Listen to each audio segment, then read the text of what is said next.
I've taped around the edge to get a really nice white border at the end, but you could use masking tape if you don't have any framing tape, which is what I used here. I've mixed up a very dark green and I'm using a flat synthetic brush. I'm using black and green mixed together and I'm carefully painting around the daffodils, and I've drawn them with an HB pencil. And I'm just going to take my time now painting around them, really loading my brush. Acrylics dry very quickly, so I've made myself a stay wet palette. So I've got just a plastic box. I've lined it with some damp kitchen towel, but you could use a J cloth or something like that. Just keep it wet, not too wet, because it almost dilutes your acrylics, but you want it damp, and then you can put greaseproof or parchment paper there, squeeze on the acrylics, and it keeps them from drying out. But of course, when you're painting, they can dry out. So keep loading that brush if you want to blend. Now, just to let you into a little secret, I've actually painted this upside down by accident. I got a bit confused with the photo, as you can see there. So I'm actually giving them stems where they shouldn't be. So I hope that doesn't put you off too much. But yeah. They look quite nice this way though, that's what I thought. So it fooled me, because you can almost turn this photograph upside down and have a look at it the other way. But anyway, ignore the stems, just carry on painting the darks. I was just getting a little bit clever, and I'm using the edge of the brush. You know, you can use the flat of the brush, but you can also use the edge to get really thin lines. You're almost printing with it. Try to vary these darks. You can add a little bit more black or add a little bit more green, even a smidge of yellow, just to add a tiny bit of a mid-tone in there. But just keep loading your brush and painting around. And here we are. I've mostly finished painting the darks here. I've swapped to a smaller brush for those fiddly areas where it's tricky to use a larger brush to paint around. Now you're probably all sitting there in horror because I've got my flat 1-inch brush in my pot of water. Now, as I said earlier, acrylics dry quickly. I don't want them to dry on my brush, and that's the reason why I've kept it in water. The only other way round it is to rinse your brush each time you're not using it to make sure you don't have any acrylics on it. But I work very quickly. I don't have time for that, so that's why I leave it in the water. Bad habits, I know, but I'm just going to stick with it. But just to say, I've had that flat brush for quite some time and it still seems to be holding up really well. I know some brushes though, the actual paint on the handles can peel, so it's up to you. I've given my painting a blow dry and just layering now with this little sort of 1/2-inch brush, flat brush, synthetic, and just putting a thin glaze of the yellow on. You can paint the yellow flowers first if you want these daffodils, or you can paint the background. I just wanted to paint the background because I just felt I could just see the flowers, so that's absolutely fine. As you can see now, I've turned it the right way up. So I'm just glazing and painting this on here using just any yellow will do really, but you could use a lemon yellow to begin with. Obviously the centers are warmer and I'll sort of work on that later, but I'm just painting now, just building up the yellow, and as you can see what I do here for quickness and just to get lots of paint on your painting, I actually squeeze out the paint straight on the paper, breaking all the rules here. So I'm just sort of building up, just covering the yellow here, a little bit more yellow onto the paper, because it's quite, I find some of the sort of cheaper acrylics, especially the yellows, they're quite transparent. So you almost need to layer up. But always have a little tube of Artist yellow and white, just for those final bits of an acrylic painting if your budget is a little tight. So you could build up with all the student quality and then just finish off with those sort of, well, especially the lighter colours with some tubes of Artist acrylic paint. So what I'm doing here is I'm mixing up yellow, red with a touch of green. It's just to paint some of these sort of shadowy colours on the sort of larger petals here.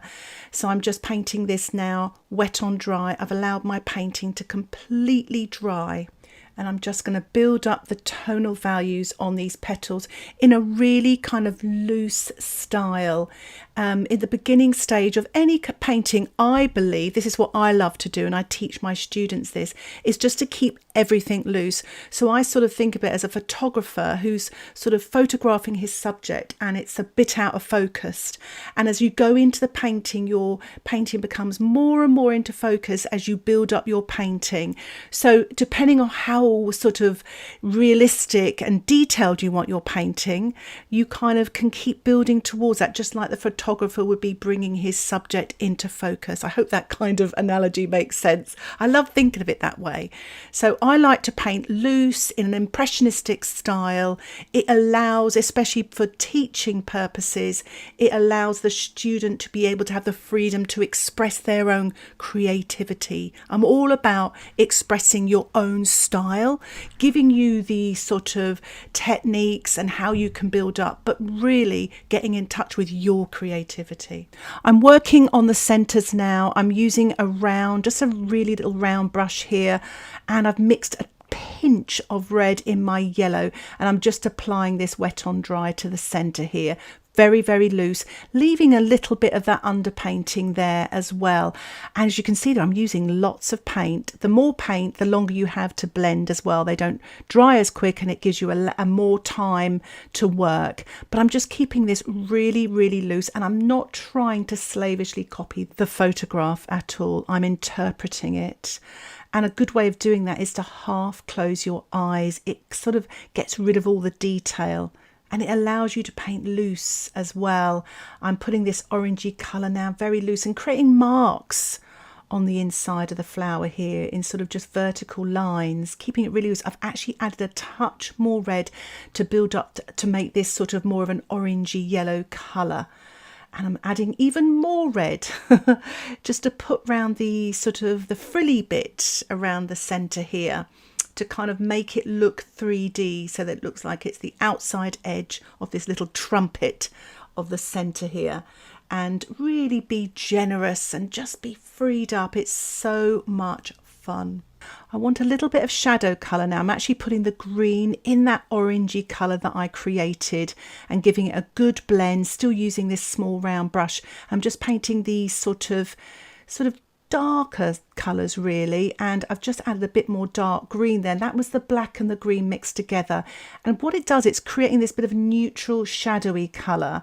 If it looks too green, add a pinch of red, and if it looks too brown, add a little bit more of the green. It's just sort of trying to get that balance of that neutral colour. And it's really good exercise in colour mixing as well. I mean, really, I'm just sticking to primary and secondary colours here at present. So I'm just putting a little bit more of this shadowy colour now in the centre. And I'm not sort of creating an exact outline. I'm just sort of blobbing on marks and shapes. Remember, we're quite loose at this stage, not too much detail, just building up. I've actually used a little bit of water to dilute there as well, just to blend it out a little bit because the paint was drying very quickly. You can also use acrylic medium to do this as well. It's better for the acrylics as well, but if you're just starting out, water will be fine and it's good practice. So I'm just building up now the detail here, having fun. Again, half closing my eyes just to see that the centre's slightly darker, especially right in the centre where the top sort of area is sort of shading the centre part there. And I'm painting marks now around the edge to really start describing this daffodil. I'm adding artist yellow now onto the petals here, just to give a really opaque yellow, and just sort of really kind of having a look just to see where these lighter areas are. Take your time and be generous, especially if you're using the artist yellow. If you're using student yellow, you still find it quite transparent. Just add a pinch of white as well. Hopefully that will help out, or layer up. Wait for it to dry and then build another layer. That should help. Hope you find it useful looking at this from the side, because you can really see the amount of paint I've got on there. I'm using, really loading the brush. I've got my little round brush here, and I'm using a little bit more red with the yellow, some lovely warm colours here to really describe these daffodils here. I've mixed up a bit more green in my yellow with a touch of the orange, to, you know, a little bit more red in there just to stop it from going green. And I'm just going to use this now just to paint a little bit more dark here, just in the center.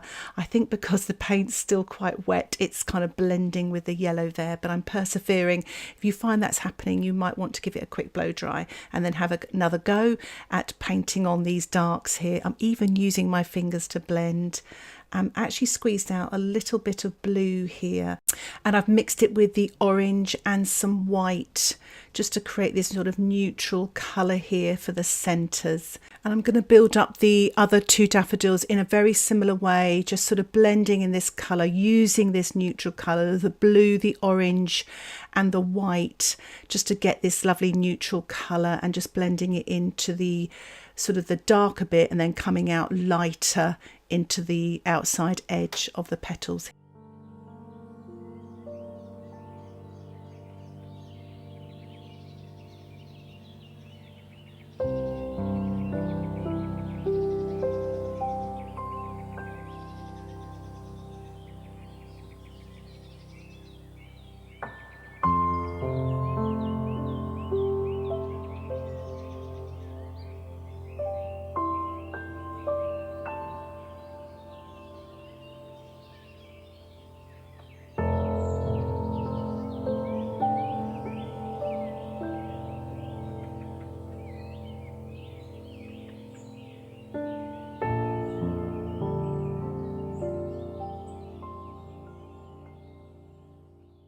I'm using a very sort of warm orange now and painting around the edge, just because it does look kind of warm around the outside edge there, and I'm sort of describing that sort of frilly edge here, still using this little round brush.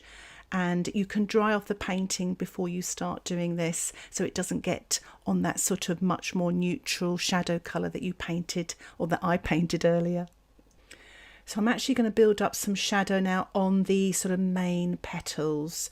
So you can use some yellow, a touch of blue and some white. Just play around with those neutral colours. If it looks too green, add a touch of the red. But when you look at the petals, they are kind of a greeny greyish colour.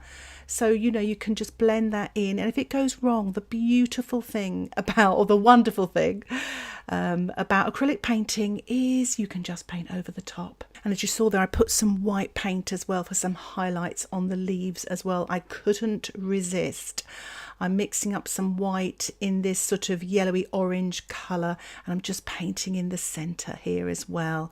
And you can wait for your acrylic painting to dry before you do this, because it will really kind of stand out from the paint underneath. If the paint's wet still, it will blend with your colour underneath. So I'm really giving my brush a good rinse here now, and I'm going to mix up some green. The background looks very dark, almost too dark, very overpowering. So I'm going to mix up some lovely lighter green here, and any green will do. I've added some yellow. I'm just going to paint in some of the stems, even though I did it upside down before. Whoops. But again, the beauty of acrylics is you can just paint over the top and disguise all of that. So I'm just putting in some stems and leaves in the background as well. There are some daffodils in the background. I'm going to leave the leaves for now, and I'm just painting on some lights here on the top part, and it really brings out the dark as well and makes the trumpet part of the daffodil a lot more 3D. So it's the patience that you've got to, when you're in painting, don't sort of rush. Build up from dark to light with these acrylics so you can really bring out the detail. I'm still keeping it really nice and loose. I like this style, this impressionistic style. So if you want to make it more detailed, just carry on homing in on the details here. But I've decided to finish. I'm removing the framing tape to reveal a lovely white border. And I'm really pleased with this painting. I've always wanted to do this one in acrylics after I painted it in watercolour, so I'm really pleased. But I thought I'd give it a little spatter. It's something I love to do. It stops me from fiddling, and it adds a little bit of sparkle and light as well to finish off the painting. But you don't need to do this. I really hope you've enjoyed this tutorial and that it inspires you to get your acrylics out and have a go at painting some daffodils. If you'd like to support the content that I create here on YouTube, why not think about joining my Patreon membership? Just click Patreon in the description below. Thank you so much for watching. Happy painting. Bye for now.